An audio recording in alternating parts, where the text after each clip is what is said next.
पारू या मालिकेच्या आजच्या भागात आपण पाहणार आहोत. सावित्री पारूला समजावत असते की जे तुझ्या हक्काचं आहे ते तुला नक्की मिळेल. तर पारू रडतच तिला विचारते, पण माझी वैजू.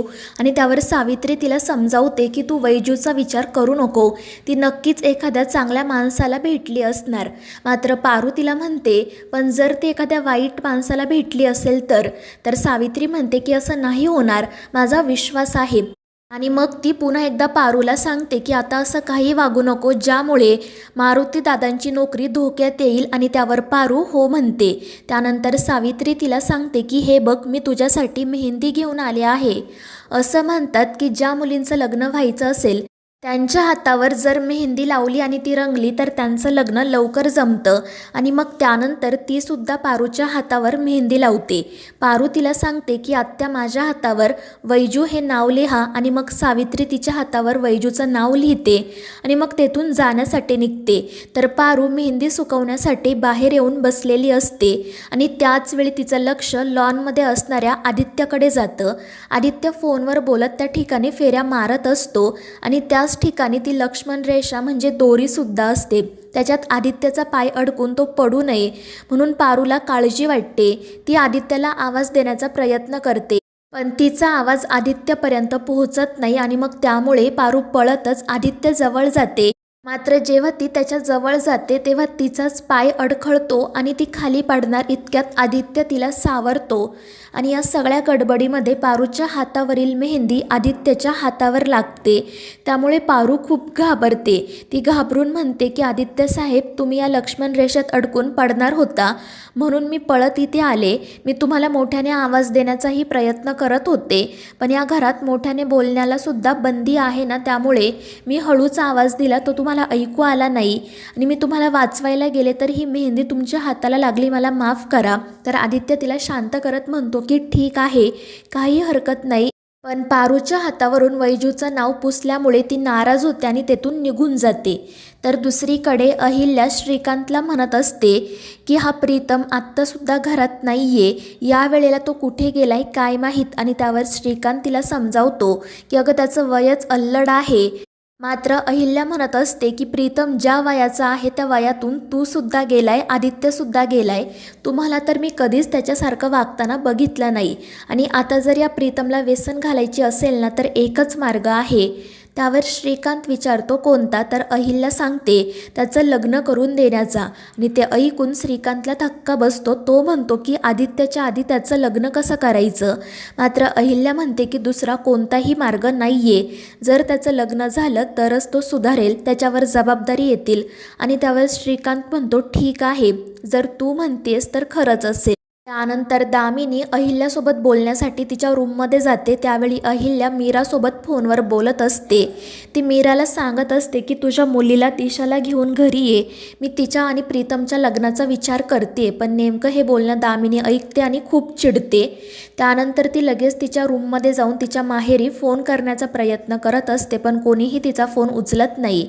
त्याचवेळी मोहन तिथे येतो. तो दामिनीला विचारत असतो की तुझ्या सुपीक डोक्यात नक्की काय शिजतंय. त्यावर दामिनी त्याला घडलेला सगळा प्रकार सांगते. ती म्हणत असते की ती आगाऊ दिशा या घरची सून होता कामा नये, या घरची सून कशी माझ्या मर्जीतली हवी. त्यावर मोहन हसतच तिला विचारतो, म्हणजे तुझ्या गावाकडची ना. आणि त्यावर दामिनी पटकन हो म्हणते. तर मोहन म्हणतो की ते अवघड आहे. त्यानंतर श्रीकांत आणि मोहन कामाबद्दल बोलत असतानाच आदित्य त्या ठिकाणी येतो आणि त्याच्या हाताला मेहंदी लागलेली बघून या दोघांनाही हसू येतं. ते आदित्यची मस्करी करत म्हणतात की तुझ्या हाताला मेहंदी लागली आहे म्हणजे आता तुझं लवकरच लग्न होईल. आणि ते ऐकून आदित्य पटकन तेथून निघून जातो. श्रीकांत आणि मोहन मात्र हसत असतात. तर दुसरीकडे पारू नाराज होऊन बसलेली असते. गणितीला विचारत असतो की काय झालं, तुला वैजूची आठवण येते का. आणि त्यावर पारू हो म्हणते. त्याच वेळी प्रीतम त्या ठिकाणी येतो. तो पारूला जादूगार म्हणूनच हाक मारत असतो. त्यामुळे पारू त्याला सांगते की माझं नाव पारू आहे, तुम्ही जे बोलताय ते नाही. आणि त्यावर प्रीतम म्हणतो की अगं, जादूगार म्हणजे मॅजिशियन. तू माझ्या आयुष्यात आली आणि माझ्या आयुष्यातील अनेक प्रॉब्लेम्स दूरच झाले. तू जेव्हा जेव्हा काहीतरी करतेस ना तेव्हा तेव्हा मी अडकलेल्या प्रॉब्लेममधून बाहेर येतो. पण प्रीतम नक्की काय बोलतोय हे पारू आणि गनीला काही कळत नाही. त्यानंतर प्रीतम तिला सांगतो की चल तू पटकन माझ्यासोबत बाहेर चल. मात्र पारू काही तयार होत नाही. त्यामुळे प्रीतम तिचा हात पकडण्यासाठी हात पुढे करतो, पण गणेश त्याचा हात पकडतो. तर प्रीतम पारूला सांगत असतो की तुला बघून ना मला दोस्तीवाली फिलिंग येते. आजपर्यंत माझ्या आयुष्यात अनेक मुली आल्या, पण कधीच अशी फिलिंग आली नाही. तुझ्याकडे बघून नेहमी असं वाटतं की हिच्यासारखी मैत्रीण आपल्याला हवी. आणि मग त्यानंतर तो पारू आणि गनीला घेऊन बाहेर जातो. गेट बाहेर त्याची गाडी असते आणि तो आतमध्ये डोकावत म्हणत असतो की चल मी तुला माझ्या मैत्रिणीला भेटवतो.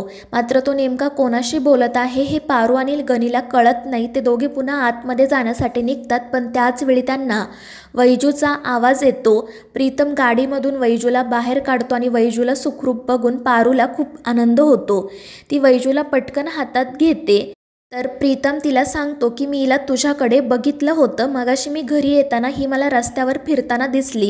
हिच्या मागे कुत्री लागली होती, त्यामुळे मग मी हिला घरी घेऊन आलो. त्यामुळे पारू आणि गनी खूप खुश होतात आणि त्याचे आभार मानतात. मात्र त्यानंतर पारू नाराज होत प्रीतमला सांगते की आपल्याला हिला घरात ठेवता येणार नाही, कारण ते दामिनी मॅडमला आणि देवी आईला आवडणार नाही. पण प्रीतम म्हणतो की काळजी करू नको, जर तुला कोणी काही बोललं तर माझं नाव सांग, पण तरीसुद्धा आईपासून आणि दामिनी काकूपासून जपून राहा. आणि त्यावर पारू आनंदाने हो म्हणते. आणि मग त्यानंतर प्रीतम त्याच्या हातातील ब्रेसलेट वैजूच्या गळ्यात घालतो आणि हसतच म्हणतो की आता मला 2-2 मैत्रिणी मिळाल्या, तर गनी म्हणतो आणि एक मित्रसुद्धा. आणि मग ते तिघेही एकमेकांशी हात मिळवतात. प्रीतम पारूचा सुद्धा पाय हातात घेतो. त्यानंतर दुसऱ्या दिवशी पारू आणि गनी विटी दांडू खेळत असतात आणि पारूने मारलेली विटी नेमकी दिशा आणि मीराच्या गाडीला जाऊन लागते आणि त्यांच्या गाडीची काच फुटते. ते बघून पारू खूप घाबरते. ती आणि गनी पटकन एके ठिकाणी जाऊन लपतात. हा सगळा प्रकार आदित्य प्रीतमने देखील बघितलेला असतो आणि ते दोघेही पारूला वाचवण्यासाठी पुढे जातात. तर इकडे पारूला पळून जाताना दिशाने बघितलेलं असतं. ती तिच्या आईला सांगते की ही तीच मुलगी होती ज्या दिवशी तिने पार्टीत मार खाल्ला. मी जाऊन बघते तिला, तुम्ही घरात जा. आणि मग त्यानंतर ती पारू ज्या ठिकाणी लपलेली असते तिकडे जाण्यासाठी निघते. मात्र पारू आणि गनी लपत-छपत दुसरीकडे जातात. तर इकडे मीराला घरात आलेलं बघून दामिनी खूप चिडते. ती मीराला म्हणत असते की लोकांनी आपल्या लायकीबाहेरची स्वप्न बघू नयेत. तर मीरा तिला म्हणते की जी लोक ताटाखालची मांजर असतात त्यांना असं बोलण्याचा हक्क नसतो. आणि याच गोष्टीवरून त्या दोघीही एकमेकींशी वाद घालत असतात. दामिनी मीराला म्हणत असते की काही झालं तरी तुझ्या मुलीला मी या घरची सून होऊ देणार नाही. आणि त्याच वेळी अहिल्यादेवी त्या ठिकाणी येतात. तर दुसरीकडे दिशा सगळीकडे त्या पारूची चौकशी करत असते, पण तिला पारूबद्दल कोणीही काही सांगत नाही.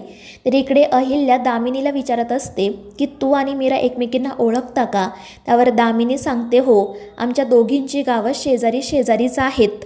तर अहिल्या तिला सांगते की मीराला मी इथे बोलावले कारण तिची मुलगी आपल्या घरची होणारी सून आहे. तर मित्रांनो, या मालिकेच्या पुढील भागांच्या अपडेटसाठी आपल्या चॅनेलला सबस्क्राईब करा.